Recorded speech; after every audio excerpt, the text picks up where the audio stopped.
Great. Well, I appreciate it. And Rachel, I'll ask if my audio gets a little challenged. Just let me know. I had to go to a place with better Wi-Fi, and I wanted to make sure we didn't have any interruptions. So just, I know that Zoom does a good job blocking out background noise, but if you hear any, just let me know. I can repeat myself.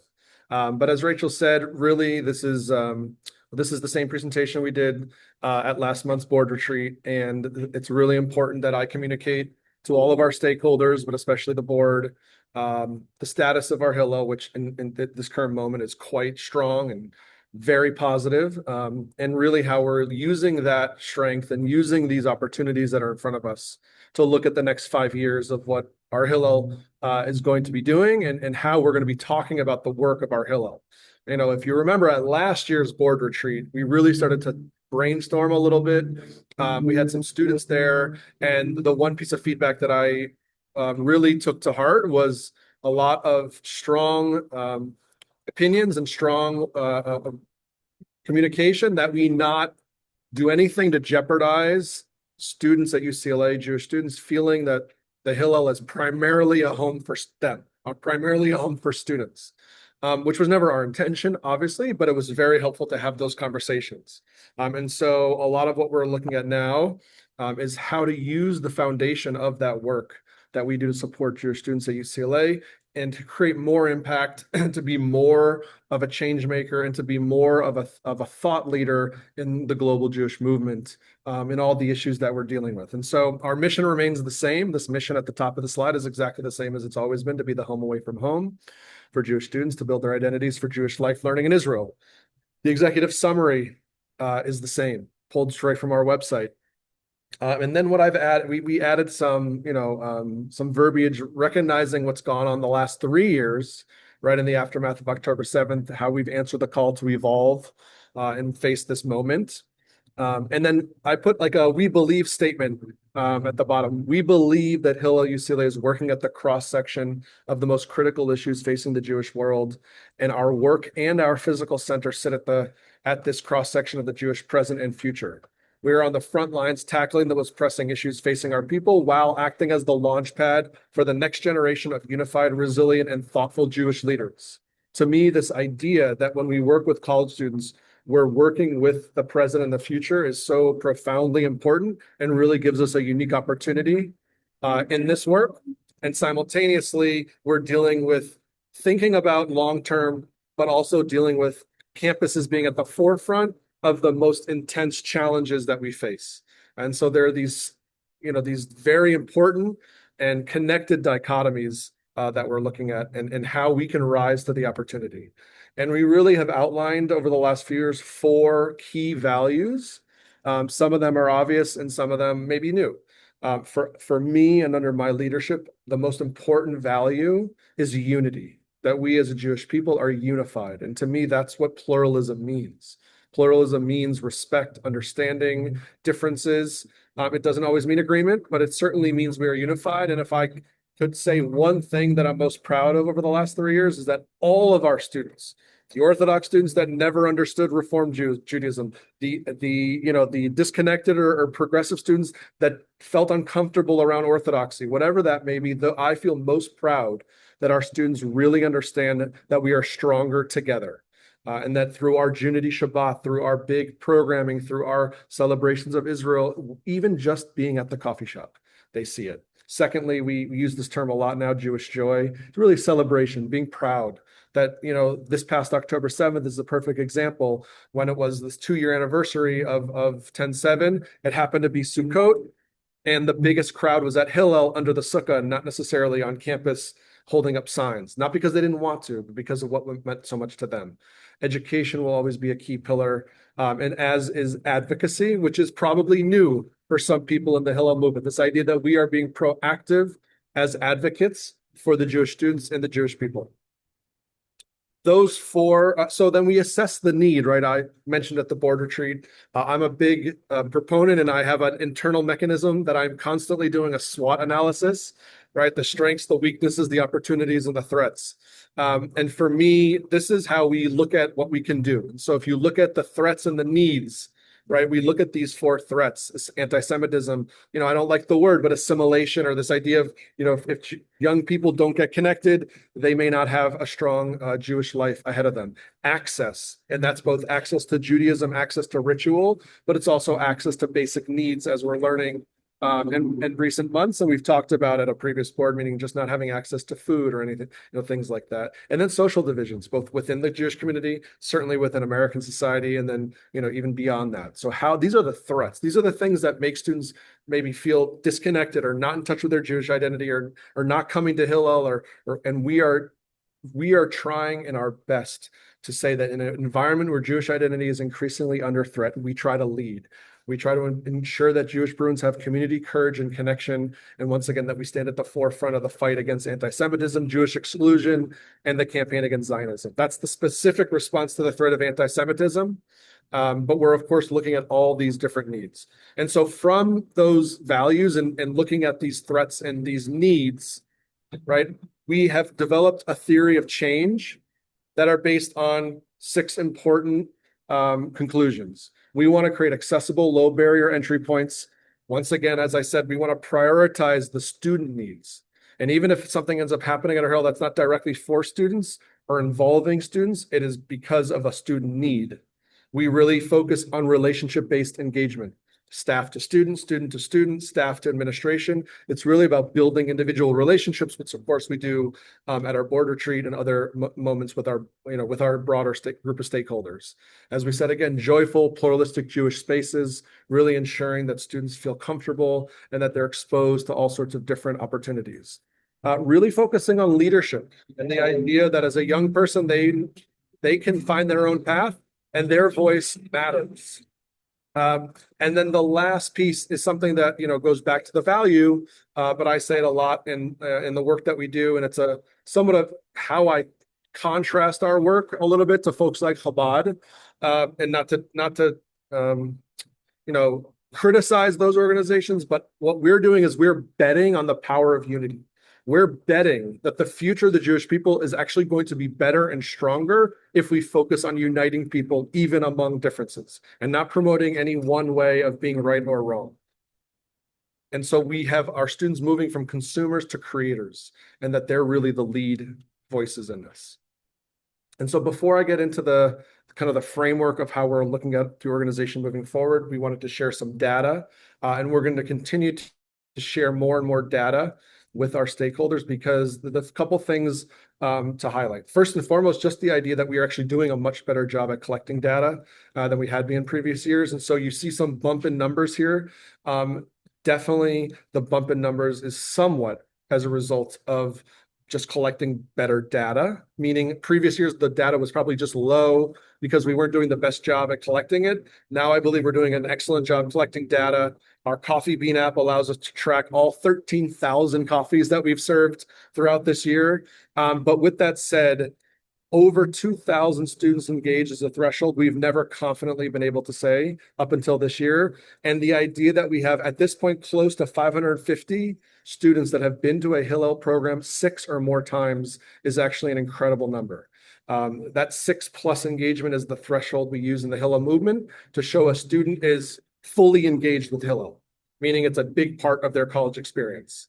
And then lastly, if you look at the highest attended events, we actually need to add another one because we had over 300 students at the Shabbat in May. So we had the JLIC Shabbat. That's a big Shabbat programming that starts Friday all the way through Saturday night.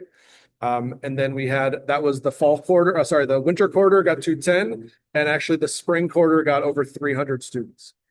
And so these are just the numbers, and to show how, when we lean into these values, when we look at these opportunities, students come to Hillel and they don't just hang out and sit on their laptops, even though that would be perfectly fine with us. They're actually doing programs, and they're celebrating Shabbat, and they're taking our classes, and they're connecting with our staff and each other. So really we're looking at 6 priority points, the 6 points of a Jewish start. And so these priority points for me are, first and foremost, they put the needs of the students first. They connect opportunities beyond our walls and our campus borders even. They integrate proven fundraising and support strategies, and this is the new piece that we're really going to be leaning into this next academic year, creating enhanced and active involvement points for lay leaders. Each of these 6 priority points will have a specific outline strategy to have lay leadership involvement. It could take the form of a subcommittee. It could take the form of being on a team of mentors. It could take the form of being an advisory voice to the staff. But as we enhance and try to push how much we can offer, we're going to need the support of our stakeholders. And we're going to want to create that active involvement. And so the part B to this presentation will be those roles that we're still developing. But first and foremost, promoting Jewish life and Jewish identity. Secondly, catalyzing Jewish leadership. Third, sharing Jewish culture and the arts. Fourth is uplifting the careers of students and staff. Fifth is providing kosher food and other needs. And last, I'm build connections to Israel and beating anti-Semitism, even though they're very different because often it fits into the same effort. The same staff work on it, and the same programs often overlap with each other. And so as we go through each one of those, which I'll do pretty quickly, you can see how we starting to organize the way that we not only do a program, but we explore if we want to start something new or if we want to expand something. So when you go through promoting Jewish life and identity, we have our Jewish learning fellowships, of course, having rabbis on staff, celebrating holidays, the basics, the things that are pretty obvious, but that's the category. We go down to catalyze Jewish leadership, our CLAW leadership program, the leadership Shabbaton that we're expanding, student board and Jewish coalition and helping students get involved with student government, and even a lot of the interfaith work that we're expanding as well. Sharing Jewish culture and arts, again, Dort Center for Creativity in the Arts is a big proponent of that, a big pillar of that. We have many clubs at Hillel that focus on the arts. And so linking these things together better, having them more integrated, and then our focus on environmental sustainability. There's a lot of different things that we're doing, as everybody knows, in the building with solar panels and car chargers, even getting students involved. And so that's also part of our culture and part of our arts. Could also be part of values, but it's a little bit of an overlap. Providing kosher food and other needs. We all know kosher dining and the coffee bean is a big reason students are coming in as their primary need is to get their kosher food or get their lunch or get their coffee. We also have a wellness coordinator on staff. Sharona Kaplan serves as our wellness coordinator and not only can meet with students and help students, but we do a whole bunch of wellness programs, anything from a fruit cart out front that just makes students feel that they can relax, have some fresh fruit, or we bring puppies and goats and all sorts of other, I think we had hot yoga yesterday, or maybe it was loud yoga the other day, anything to just allow students an opportunity to focus on their health and wellness. And then lastly, we're really enhancing the food program that we're doing, where the goal is to provide the basic needs for students. We, again, 33% of Jewish students on college campuses, unfortunately, are food insecure. We know that number is much higher for other groups as well. And we want to really focus on how we can provide that support in the most meaningful ways. We're uplifting now the careers of students. This is a thing that is, I think, pretty obvious, but when you're around the students, do you understand how intense this is increasing and this is growing. The job market's changing, AI, the economy, you name it, the odds seem to be stacked up against a 21-year-old with a BA, even coming from UCLA. So we're providing internships and training. We're also looking at our own staff. Half of our, not half, but a handful of our own staff are under 25. And we really want to enhance their ability to grow and their ability to support themselves as a professional. And so there's a lot that we're doing there. And this fall, there'll be a whole new programmatic output that's student-led to focus on student careers. And lastly, in our build connections to Israel and beat anti-Semitism, I think this is a lot of stuff that we know. All the Israel clubs, our part of the UCLA Initiative to Combat Anti-Semitism, Campus Climate Initiative, our Israel trips, and a lot of the work that Andrea is doing in the community coordinating around the fight against anti-Semitism. And so what we try to do now is, as we think about those priorities and the programs that are already there, when we think about all the work that we're going to be expanding and growing, we're starting to outline if something overlaps and how many of these pillars and how many of these priority points it can overlap. And so you can see here for this new program, Hillel Ventures, Yes, it's focused on tech and VC and careers, but it really overlaps with so many more other aspects of our work. And so this mapping process is really helpful and is really the way that I'm reaching out to staff and to stakeholders to say, this is the framework that we can look to expand. If we have the bandwidth and we have the resources, we want to make sure anything new or different or anything that's evolving continues to fit this in some case a handful of these 6 priority points. Our Bearing Witness program is a good example. It's the winter lunch program where students, both non-Jewish and Jewish, have lunch with Holocaust survivors, right? You don't have to go very far to start to map out and understand the different ways that this is going to connect with our priorities. Our dinner programs, our lunch programs that we offer, these are the free dinner and lunch programs that we offer throughout the week, 1 or 2 every week. We start to that as well. So once again, our coffee bean and our coffee app, it's very similar as well. Brew and leadership dinner, right? We start to do the connection points. We're promoting Jewish life. We're catalyzing Jewish leadership, providing food, even focusing on the careers, of course, because we're connecting them with faculty and the community as well. Right. So we also have a couple of key marketing principles. These principles, first and foremost, are go to the students. Ensure that students know about Hillel, right? Ensure that they know we're there. And that's the first priority of our staff and of our work. All right. Secondly, be a leader in the Hillel movement. Make bold decisions, look at bold initiatives, and think of ways that are new and not be afraid to step out and promote those new things, even if we're not sure where they're going to go to next. Of course, we try to engage with our faculty and the broader community in our terms. Sorry about that. And then lastly, we kind of keep it simple, right? Food, friends, and fun. Those are the things. That's the recipe to make it work.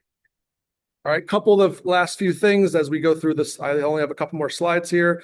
Some opportunities. We have a potential MOU with the university. That will be mostly related to fundraising and how we can engage very high level gifts.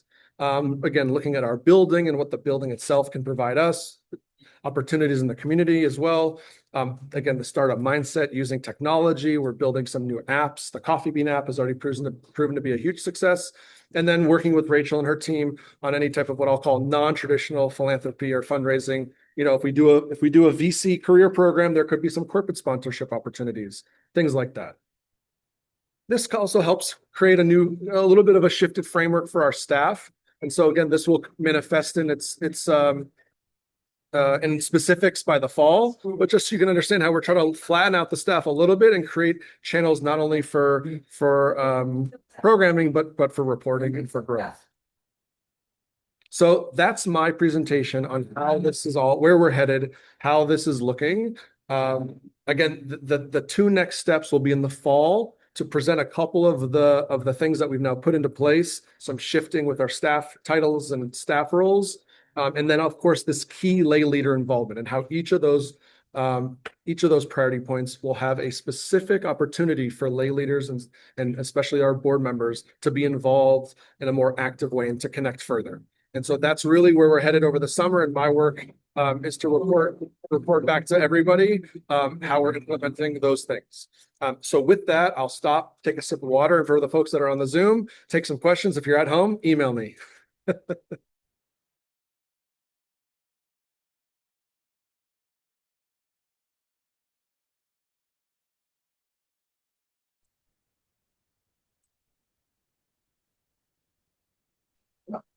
If you have a question that you'd rather not have recorded, I can also pause the recording. Yeah, I don't have any questions. That was excellent, Dan, and I think it was very articulate and thorough, and I think you've done a very thoughtful job here. From my standpoint, just that I think you alluded to it, and it's I feel like we're at this inflection point with undergraduate education generally. I think you highlighted it, and you're absolutely right. The challenges that young people are going to have going forward are going to be substantial. The job market is, I think, perhaps permanently changed, and the value of an undergraduate degree is going to be very much in question, and budget cuts everywhere. So I guess a couple thoughts, and maybe it's not even a question, but a comment. It's sort of, the reality is Hillel is going to become more important. They've done all these studies now that young people now are looking to religion. They're looking to more community because they're so disconnected and because the job market is so tough and their economic futures are so uncertain. So I think you've hit on those points well. I think it's going to be very incumbent upon all of us to recognize that reality. If I did have any question, it's really about our relation vis-a-vis the universities. You said we've got an MOU or something outstanding with them, and I have to believe with budget cuts that are coming and all else that any sort of financing and economic assistance we may receive from the university will be, I mean, up in the air, I guess. Yeah. So I don't know if there's any thoughts about that, or just maybe becomes more important for the team to look for more external, sort of financing, and I think we're doing a good job there too. But anyways, that's sort of it. So some comments and maybe not even so much a question, but again, excellent presentation. I appreciate that. Yeah. So yeah, I really appreciate that. Just to clarify, but to also answer. So we don't get any funding from UCLA. So their budget cuts, while not great, won't directly affect anything we do. And our student groups don't get much money at all from student or student, the Office of Student Affairs or anything like that. The idea behind the MOU with the university, the intention is actually to help them as well.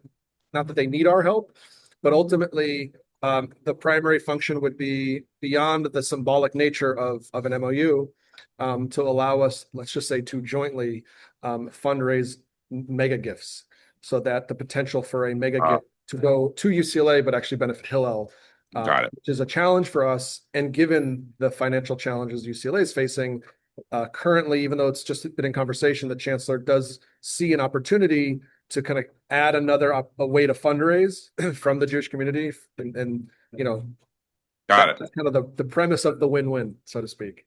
Makes sense. That makes sense to me, Dan. Okay. Thank you. Of course, David. Well, Dan, I would just follow up on what Eric says. I agree with everything he says. Very, very thorough, super well organized, and that's great. But most importantly, Dan, your passion and enthusiasm for this vision and our strategies, very impressive. And most importantly, given our CLAC experiences, it's very inspiring. And what you're showing is real boots on the ground leadership. This is what we need now. We're at a really, really tough time. I don't have to go into it. I don't want to talk about it with regard to us as Jews and blah, blah, blah. We know where we're at. And first line of defense is our educational facilities. And you are really the right man for the job right now. Very proud of you. But taking it away from that and your great leadership, priority points graphics were very, very comprehensive and powerful. And I really like the Mogen David visual. That's a great look. So I don't want to just give out boys. You deserve it. Rachel deserves it. Andrea deserves it. But I don't want to be just a big cheerleader. I don't have the depth of desire to get into each of the PowerPoint presentations. It would be gratuitous anyway. You guys know what's cooking. And I'm very proud to be associated with this. And you have a real depth of knowledge of what you're doing. And you're a very gifted young man. And God bless you. We need more like you, because the future is looking a little bit grayer and a little bit more oblique for us. I don't know how old Eric is. I can't really tell. I'm 32, David, but I don't know, but you're not a young man like Dan or a young woman like Rachel or Andrea. And I just think about the golden age of Judaism in the United States. I was listening to, I think it was Habib Rediger speaking with a very important English historian about what's going on in England, and he's about our age. And he was stating the same thing about what's going on in England and the golden age of Judaism in England. So I'm not going to pontificate. We're in different times. We need different modalities. We have different kinds of things. Jewish people come from situations where we have stories from our Bible, and then we're very fact-based. And the fact-based issues of what's going on in the world of Judaism and anti-Semitism doesn't really resound well in this new unfact-based but kind of narrative-based environment we're in, that an older guy like me in my 70s is less able to handle, because facts don't matter much to young people. And you and Rachel and Andrea, you have your hand on that, your finger on the pulse of that. And we have to keep up with what's going on, and we are. And just one last thing, we can see how the narrative is so incredibly difficult for our young people at Hillel. I don't talk about these 50,000-foot data points about kind of anti-Semitism in a vacuum. I say it because it scares our young people away from identifying with being Jewish. A lot of times they don't get grown up in their households with a lot of Jewish identity to begin with. And so that's kind of a loss, and we've got to change that. There are groups of Jewish people that are better at teaching Judaism to their family and to their kids than a lot of us Ashkenazi people maybe did for our kids. And we're going to have to change that. Hillel is right there because it's about education in the home to young people. But there's a lot of young people who even are identified as Jews and identifying as Jews, and they're frightened because it's the nature of the time to be frightened. I'm frightened, and I'm not a guy who's very scared. You're a bawling-looking guy, Dan, and whether you're frightened or not, I'm not asking you. You look great, and you are the right man for the right time at our Hillel. I'm just very proud to be part of it. Well, I certainly appreciate that, David. I'll say the proof really for us and the energy that fuels all of the staff. And, I get to be the one to give this presentation and share with you the vision and to connect the dots. But you all know, because you've been in there, when you see every day at our Hillel what's going on, it's the energy of the staff and the student life team that's there and really stretching themselves as far as they can go, because there's only 4 of them or 5 of them, depending, right? And yet we have more and more and more and more students that just keep coming. And so our equation is working for us. And that's why, for me, I look at the big picture and say, we need to ensure that our responsibility for how this impact goes beyond our walls, goes beyond our campus. Because I will tell you, David, unfortunately, I'm not hearing the same thing from all of my colleagues across the country. I'm not hearing the same year prognosis of their building and their numbers. Some are really having a hard time getting students even to show up for all the different reasons and all the things that you're saying. And so when we see something that works, we want to pour fuel on that fire.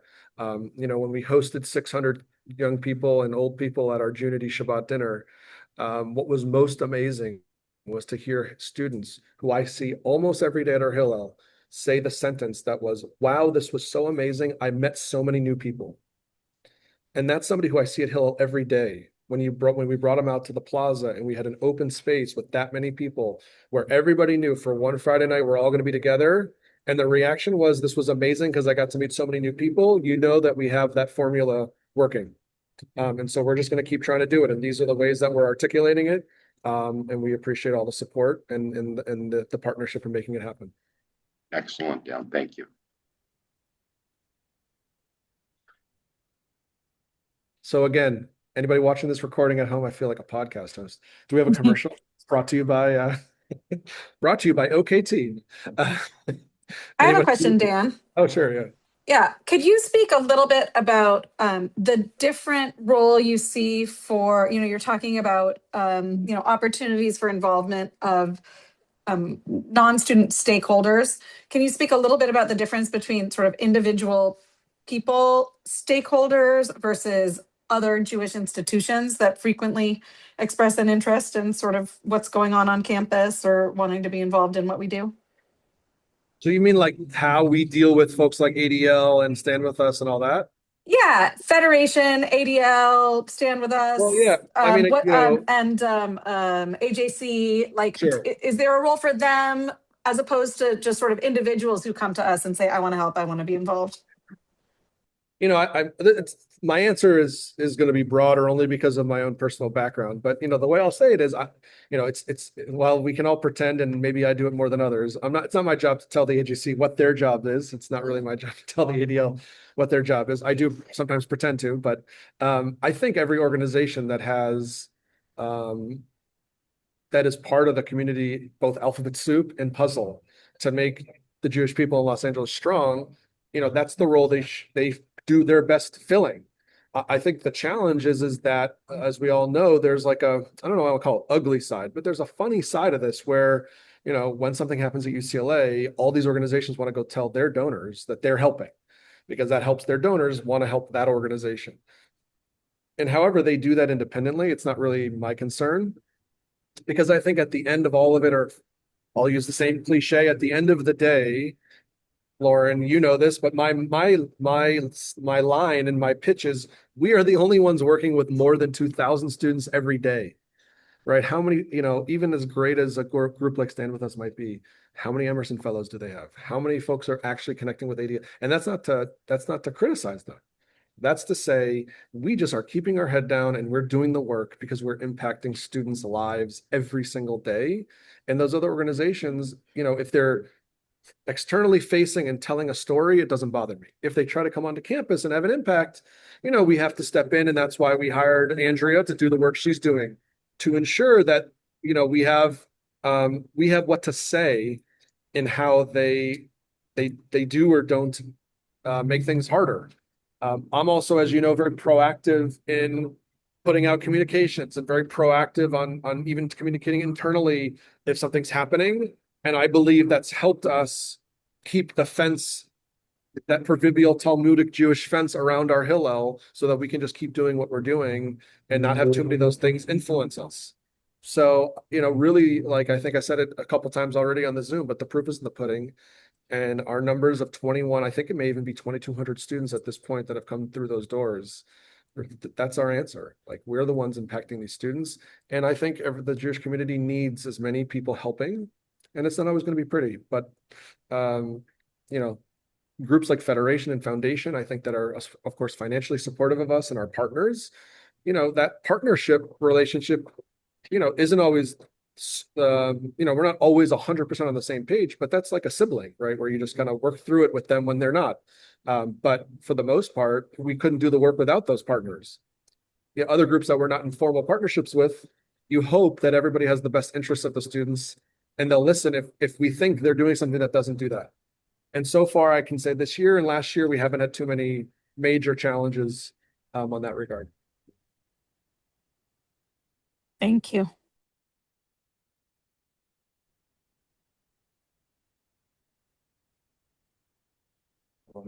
I appreciate everybody joining. Again, as a recording, if anybody has questions, any board members that didn't join either want to email me or call me, I'd be more than happy to sit down and talk about this in specifics or just in general.